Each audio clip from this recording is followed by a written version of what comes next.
Good morning friends, कैसे हो आप सब। आई होप आप सब ठीक होंगे। तो आज का है मनाली में दूसरा दिन। तो दूसरे दिन हम लोग को जाना होता है रोहतांग पास, जो यहाँ से 13,000 फीट ऊपर है, बहुत ही ऊंचाई पे है।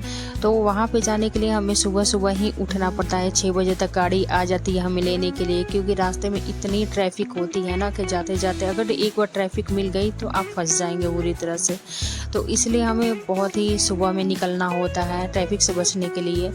तो हम लोग यहाँ सुबह 6 बजे ही निकल चुके हैं लोग अपनी जगह पे जाने के लिए। तो अभी तो फ़िलहाल रास्ते में हैं।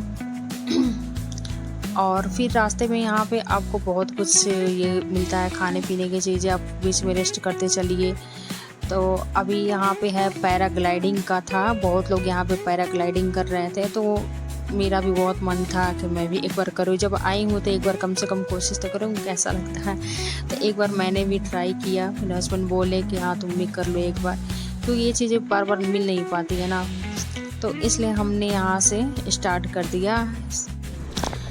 तो भाई मैं तो कहती हूँ कि जब भी आप मनाली आए एक बार ये तो ज़रूर करना चाहिए, क्योंकि अगर आप नहीं करते हैं ना तो बहुत ही पछताएंगे कि ये आकर के क्यों नहीं किए। अभी यहाँ पे मेरे सारे बेल्ट लग चुकी है और मैं यहाँ से उड़ गई। बहुत ही मज़ा आ रहा था, इतना मज़ा आ रहा था ना। फर्स्ट टाइम मैं इतनी ऊंचाई पे गई थी और ऐसा लग रहा था कि मैं कहीं पक्षी की तरह उड़ रही हूँ। बहुत ही मज़ा आ रहा था, बहुत इंजॉय कर रही थी मैं।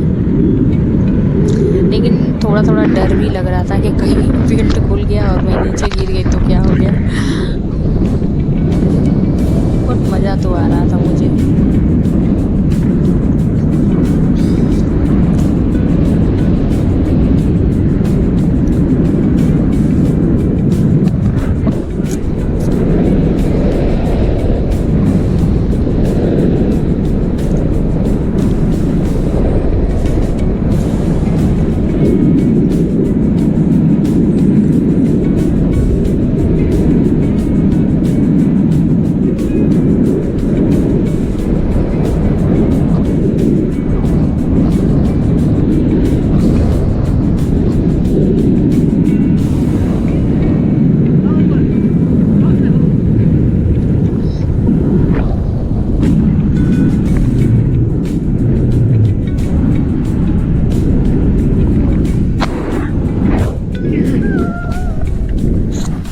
अब मैं यहाँ पे लैंड कर ली, बहुत ही सेफली यहाँ पे आ गई हूँ।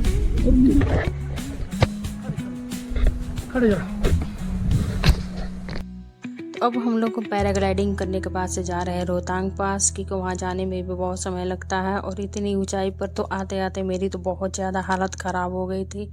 इतनी ज़्यादा हालत ख़राब हो तो मैं तो सोच रही थी कि क्या ही करूँगी।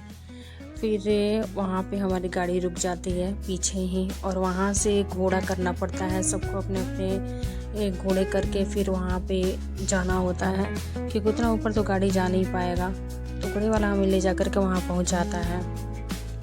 और हम लोग ना जितना सोचे थे कि यहाँ पे बहुत ज़्यादा बर्फ़ मिलेगा, जितनी मैं वीडियो में देखी थी कि रोहतांग पास से बहुत ज़्यादा बर्फ़ मिलता है, यहाँ पे तो कुछ भी नहीं था। जितना सोचे थे बिल्कुल उसका उल्टा ही था।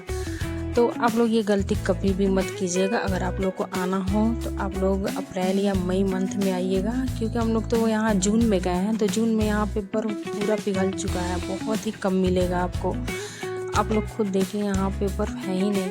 इतनी ऊंचाई पर आने के बाद भी आपको इतना बर्फ़ ना मिले तो क्या फ़ायदा फिर आने से। तो अगर आप लोग को आना है बर्फ़, क्योंकि यहाँ पे तो कोई भी बर्फ़ के लिए ही आता है ना, उसी को एंजॉय करने के लिए आता है। तो आप लोग को देखें यहाँ पे है ही नहीं बर्फ़, इतना कम है, इतना कम है। इतना तो नीचे भी था। तो अगर पहले मालूम होता ना कि इतना बर्फ़ ही ऊपर भी है तो हम लोग इतना आते ही नहीं यहाँ पे। आप लोग को देखे कितना कम है, बहुत ज़्यादा कम है। तो आप लोग खुद देखिए यहाँ का नज़ारा कैसा है, फिर सोच समझ के आइए।